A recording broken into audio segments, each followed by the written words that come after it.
quite a disconnect happening here at the White House and with their allies in Kyiv, because I have been told by a senior official here that nothing's going to happen with this minerals deal until Zelensky goes in front of cameras and makes an explicit public apology for the way that he behaved himself, behaved in the Oval Office with that meeting.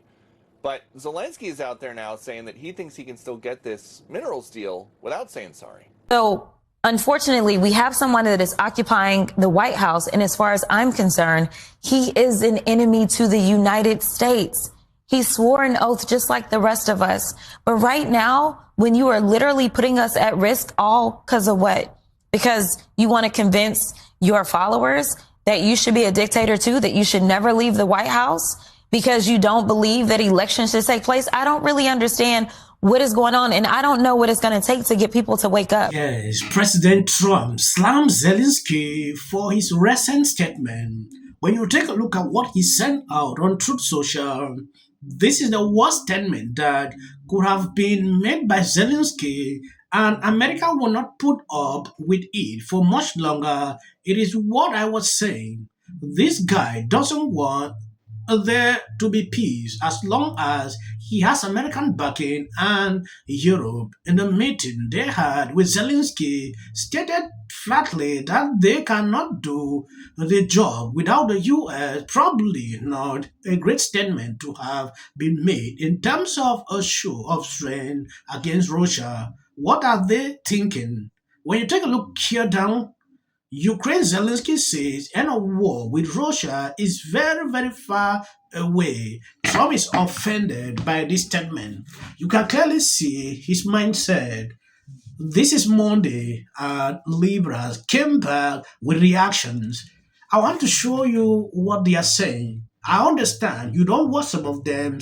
I did that for you. Reasons I decided to make this video very short. If Donald Trump and J.D. Vance and Putin believe that they're going to intimidate and bully and threaten President Zelensky to join the club of corrupt and unprincipled leaders, they will literally need to wait until hell freezes over twice, because this is a man who is committed to the survival of his country. The propaganda is what's coming out of J.D. Vance's mouth, and it's Russian propaganda. I saw the meeting as a despicable display of bullying by the president. It was Vice President Vance, particularly, who was on the offense, who was berating President Zelensky. It is absolutely shameful what is happening right now. The White House has become an arm of the Kremlin. I just have never felt such shame about American policy before, and I don't know how our allies trust us after this. Putin and his cronies are probably popping champagne bottles right now. We have someone that is occupying the White House, and as far as I'm concerned,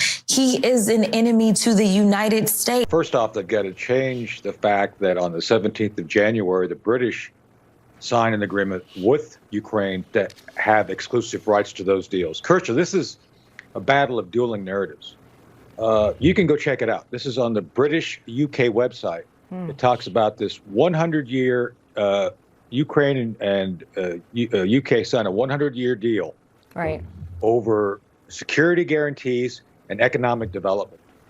So what happened is that I believe President Trump and his team found out that they were being played. So this has become a set of dueling narratives. The BBC just said today there's massive protests here. Zach Andrews just said all the European leaders are behind Zelensky.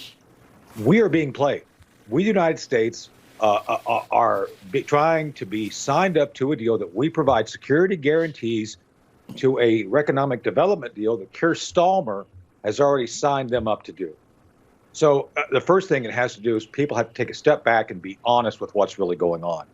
And so I think what happened here, I don't know the details. It wasn't in that meeting.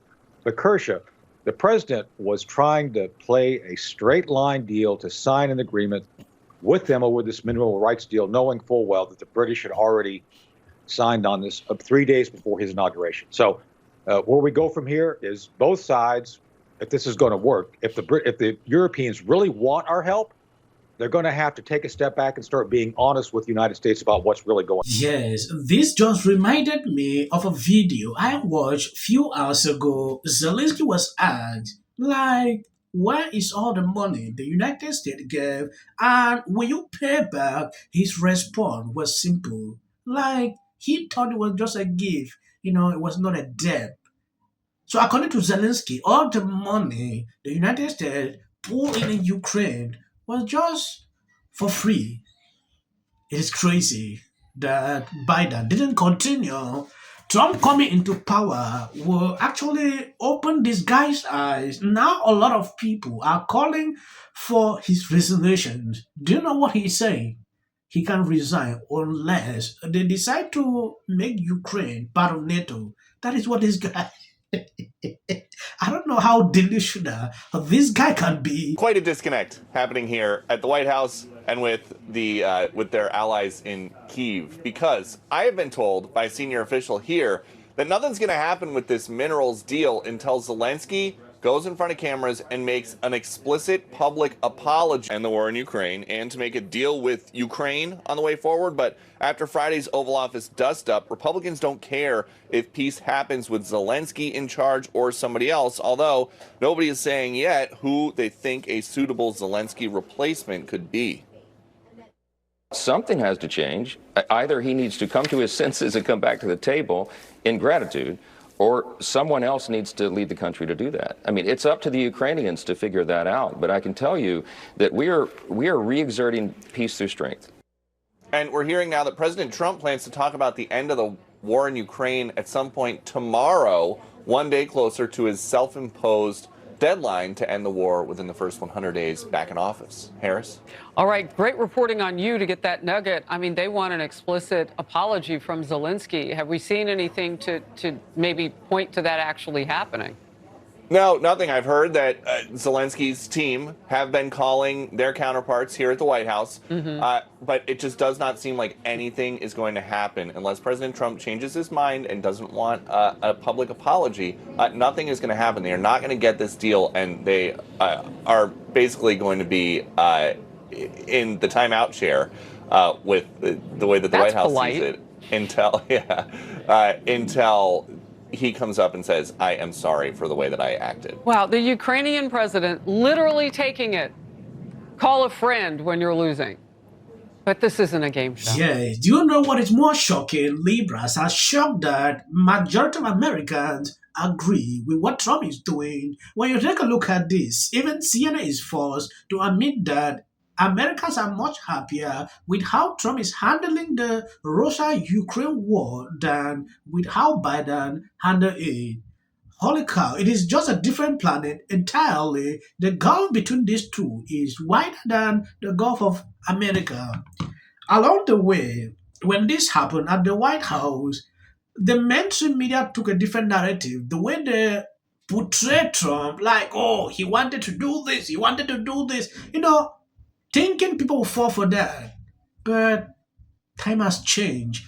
People don't fall again for all these cheap ways that is usually put out. Look at this. If CNN is reporting this, then you know it is bad. These are the people that can twist things, but they can't do it any longer because this is the truth. Well, I think the easiest way we can kind of just ask this is, do Americans like the way that Trump's handling his job and compare it to how they felt about Joe Biden? So this is the net approval rating. You look at Joe Biden back in 2024, he was 22 points underwater. Holy cow. You look at Donald Trump, it's just a different planet entirely. I mean, the gulf between these two is wider than the Gulf of America or Mexico, depending on which side of the aisle you stand on. He's at +2. So, look, at this particular point, Americans are giving Donald Trump the benefit of the doubt. He's doing considerably better than Joe Biden was doing on the handling of the Russia-Ukraine conflict. And so on this simple question, I think Americans are saying, okay, Donald Trump's doing all right on this. What about specifically on how they feel about bringing the war to an end? Yeah, okay. So, look, questions on this can be quite complicated, but I think this kind of gets at sort of where the American trend line is. Americans on the Russia-Ukraine war want a quicker end of the war, but Russia keeps its captured land. Look at this, 50%, bare majority coming in here, support Ukraine's right to fight, even if it means a longer war. That's at 48. This is very, very close. But the trend line on this question is so important because that want a quick end of the war, look at this. You go back to August of 2022, it was at 31%. Now we're at 50%. I mean, that is a rocket ship upwards in terms of the Americans who want a quick end to the war, even if it means Russia keeps the captured Ukraine land. Americans are moving closer and closer to wanting a compromise, even if it means that Ukraine doesn't really get what it set out to want, at least at the beginning of this war. I thought it was chilling, and I just want to note 62% of Americans support Ukraine. I don't think you asked anybody how they felt, how people who voted for you. You didn't ask them how they feel about what you're doing. You didn't ask them if they want to be operatives of Putin's government. You haven't asked that. Donald Trump makes an issue of how he is dressed. Yeah. Well, you know who else showed up during a war dressed in uniform during World War II? Winston Churchill. I think we have the picture. And nobody said anything. I think that is a red herring because, and I mean, you know what he's wearing? What he's wearing because he is representing people suffering, because he is representing a country at war. And without the Susan Rice, without the approval and of the president. So President Trump knew that J.D. Vance was going to do that, and I think it really took a turn when Zelensky, with his bravery and with his courage, said to J.D. Vance, "Have you ever been to Ukraine?" No. So he embarrassed the bully. And what? Yes, tackling the view. So now Austin saying, "Oh, J.D. Vance was embarrassed." I didn't see that. Asking J.D., "Have you ever been to Ukraine?" There are a couple of videos. In fact, it's just I cannot put the videos here where people are being picked up on the street and forced to go and fight. I have seen that. There was one woman I saw. She was crying. I have a baby. They had to force her inside the car. So it is happening. You must not need to go to Ukraine before you see this. I put out videos here every day in different countries. I have never been there. We see it. Thank you guys for always being there, sharing on my videos. God bless you abundantly. And please, for the clips behind here, that is just for the YouTube algorithm. You can stop here if you want.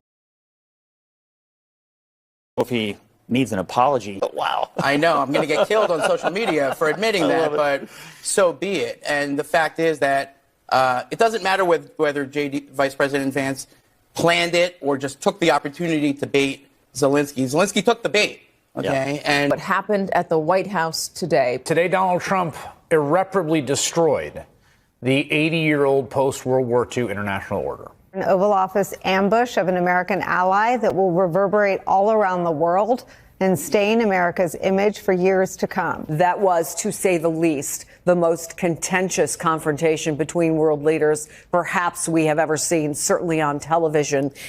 It was a truly historic moment, not in the good way. One that I fear realigned the world order, upending the only foreign policy consensus that most living Americans and Europeans have ever known. A complete and utter mess. We don't gain anything by acting like bullies, and this is what bullies do. I think there's no question that this was a setup. You heard Donald Trump say at the end of that clip you played, this is great television. To issue an apology tonight? Absolutely. All right, so, but what else is going on? Not much. Look, when Zelensky